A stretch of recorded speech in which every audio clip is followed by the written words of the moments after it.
So I'm going to do something a little bit different today. I'm going to review a tyre. I've been looking at these for a while now because they are in keeping with the retro look. They've got the Skinwall and they're for mountain bikes, and there's not many around for your retro mountain bike to choose from. I've got some Maxxis, no, not Maxxis, sorry, Schwalbe Nobby Nics on the Diamondback. I think you can get some Maxxis as well, some Ardent, and there's a couple of others, but there's not much variety. The cheap ones are these.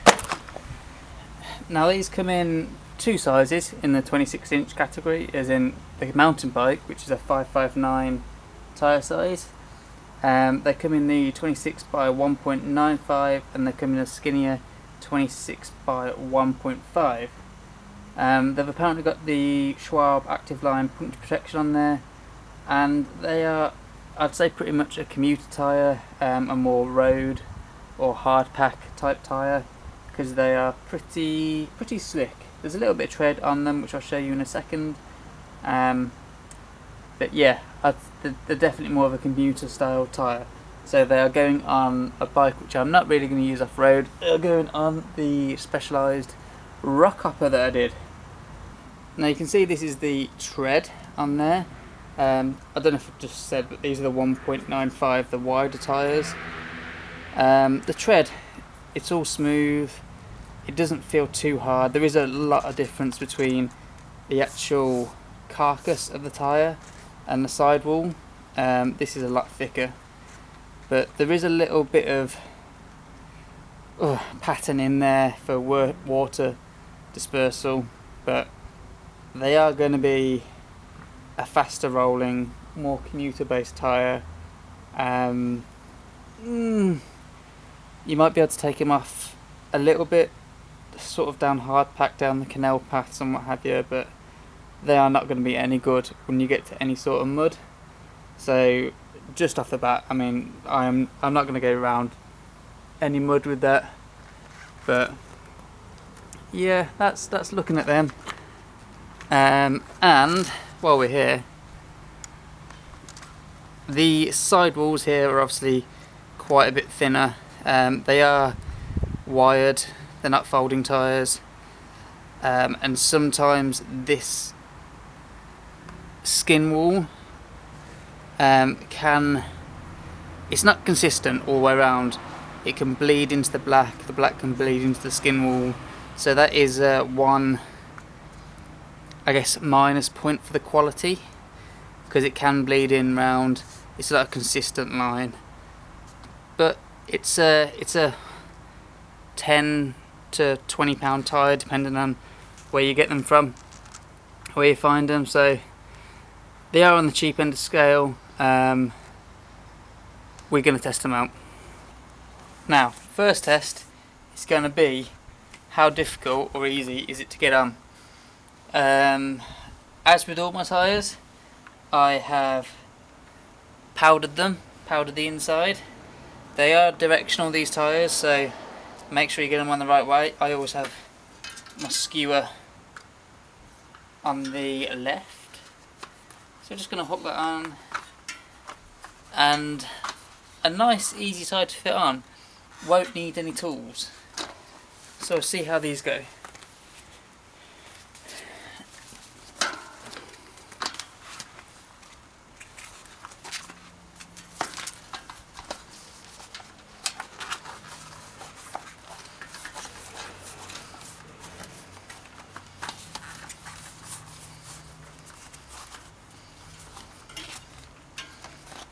Okay, start around the valve.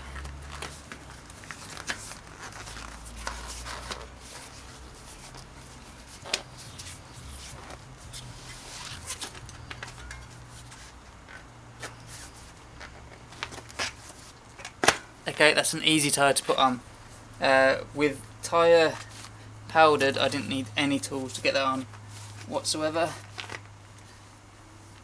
Of course, the mark of a professional would have been to line up the Schwalbe City Jet with the valve, but I always forget. So I'm going to inflate that, get it on the bike, and get it seated. So you just need to make sure you get all the beads seated in the right place, and then we can put the rear one on and try it out. Okay, and this is what they look like on the bike. They don't look too bad. Yeah, ease of installation, I'm gonna give them an 8 out of 10. Powdered the tyres inside. They went on absolutely no problem. I managed to get them on with my hands. No tools required whatsoever. As for the seating, it was a little more difficult to get them fully seated. I did overinflate them. There's Kitty Cat. I did overinflate them to about 80 psi. Their maximum is rated to 65, sorry. And then I've managed to get them seated. So it took a bit more to get them seated, but yeah, ease of installation, like they're great. Now looks. So from a front profile, of course they just look like any other sort of road tyre. They are wide and they do have a good curve to them, but as you'll see as we get round, they're a slightly weird shape. So looking from more of a angled perspective, you can see that the main carcass of the tyre, this big solid section here, is where all the rubber is, and that holds its curve, but then it sort of just drops away. Aesthetically, to me, it looks a bit odd to have that shape, to have the sort of curve round and then it just drops away. Obviously on a knobbly tyre you'd have the knobs coming round the side. On a road tyre it would pretty much just be smooth all the way around. It's a bit odd to have it just smooth and then just drop away. To me personally anyway, that is slightly odd. That is a couple of points off for looks, I think, maybe even 3.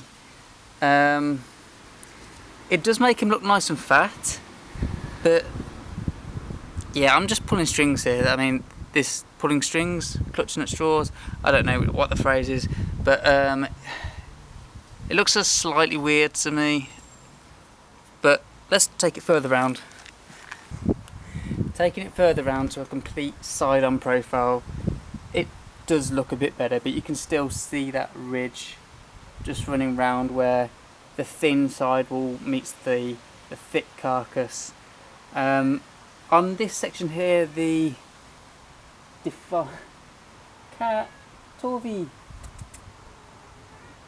on this section here, the colouring difference isn't too bad. It looks to be quite a consistent colour change. But yeah, as I said, that's not the same all the way around.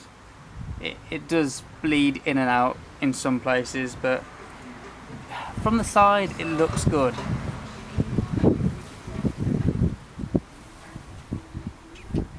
So from the side it looks good. I mean, looks, I'm going to give it, compared to other ones, compared to other tyres in the Skinwall range, I'm probably going to give it a 7 out of 10. Just because of that odd shape to it, maybe even a 6 out of 10.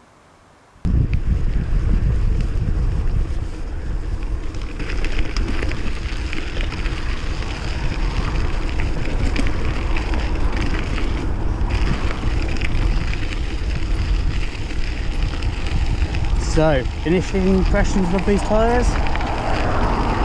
They are hard. Like I said before, I mean, the carcass of these tyres is so thick that I'm feeling every bump. I know the tyres are designed for sort of paved paths, roads, like even this kind of path that I'm on now. But man, I'm on a rigid mountain bike and they are so, like, I'm feeling every bump. To me, I would much rather be on some I don't know, like low knobbly tyres, like the Nobby Nics that I've got, or maybe the Rocket Ron Racing Ralph, can't remember which one they are. I'd much rather be on them than this. There's like no giving them. I mean, PSI wise, they have a range of 30 to 65 PSI, and I've got them at 40 or thereabouts. It might be slightly less now. So imagine having them at 65 and riding over this. They're ridiculous. I mean, the speed's obviously beneficial, the low rolling resistance, but I am not liking how stiff they are at the moment. Not at all. I'm not going to be able to really do the wear in this video. The wear could take hundreds, maybe thousands of miles. So yeah.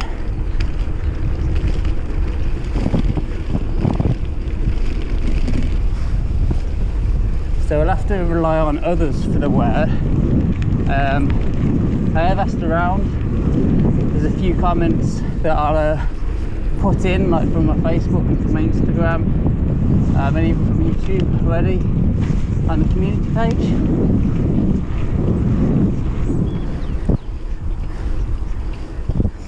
But for me, these tyres are they're not for me at the moment. Maybe a lower pressure would help, but I don't want to go too low.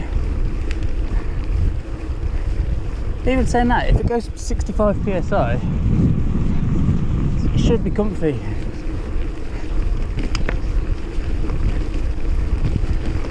Doesn't seem to be any bounce in the tyre.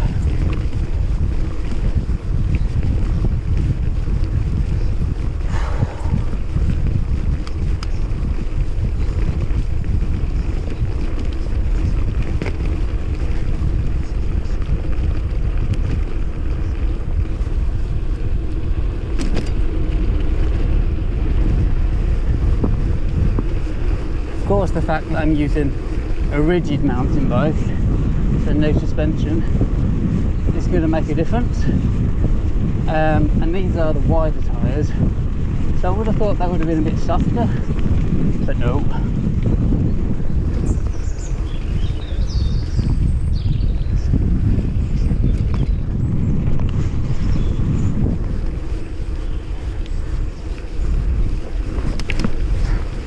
I don't really want to push the grip too far.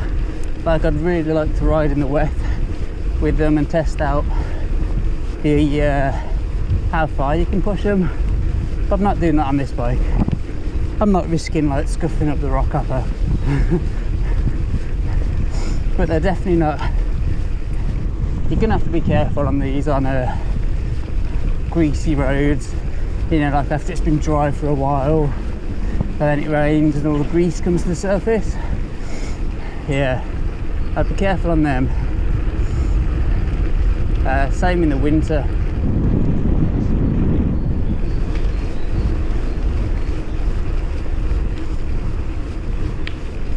Look at everyone just walking in the bike paths.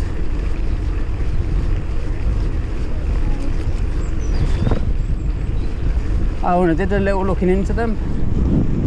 They've got the K-guard puncture protection. Ow.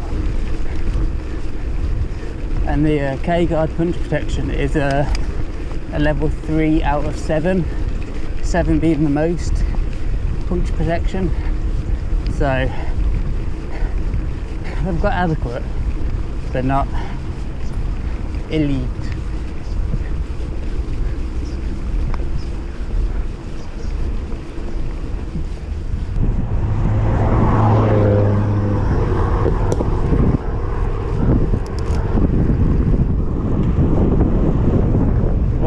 wind's picked up, so I don't know how well you're going to be able to hear this, but on the road, yeah, they do roll really well. Definitely a lot easier to roll with these than a knobbly on road. I mean, that goes without saying. Just looking at them, you'll be able to tell they roll faster. And they're quite quiet as well. I can't hear them over this wind at the moment. So this is, minus the wind, sort of the environment that you want them to be in. On the road, on a nice paved path, free from the bumps. But I think once we get on the canal in a second, the bumps will return and it will make that ride a little bit more comfortable. Ah, poor squirrel. So back on the canal, this is a hard packed surface, but it is, I guess, worn to small pebbles in places, like with jagged edges, and you can feel it bouncing the bike around.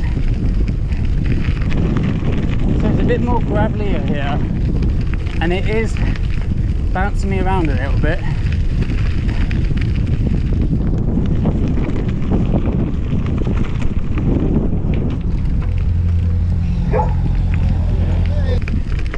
That corner didn't feel as connected there. Felt a little off balance. Bear in mind, if I'm running my other tyres, say on the Diamondback Apex, I've got some Nobby Nics, and if I'm running those, if I run those with 40 psi, this would still be nice and comfortable. I'd still be able to put some speed down, but it's not going to show up on the camera because it is quite rocky. Just small ones at the moment, and it just bounces you around on this rigid bike.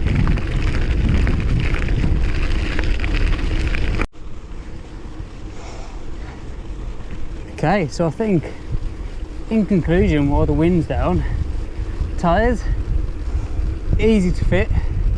I had absolutely no trouble fitting them, did them with my hands. Looks, yeah, they look good on the retro ride. I mean, they look good on modern rides with the right colours. But I do think the actual shape of the tyres is a little odd still.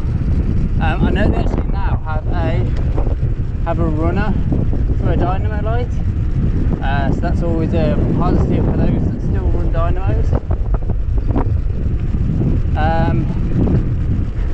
Comfort, the big one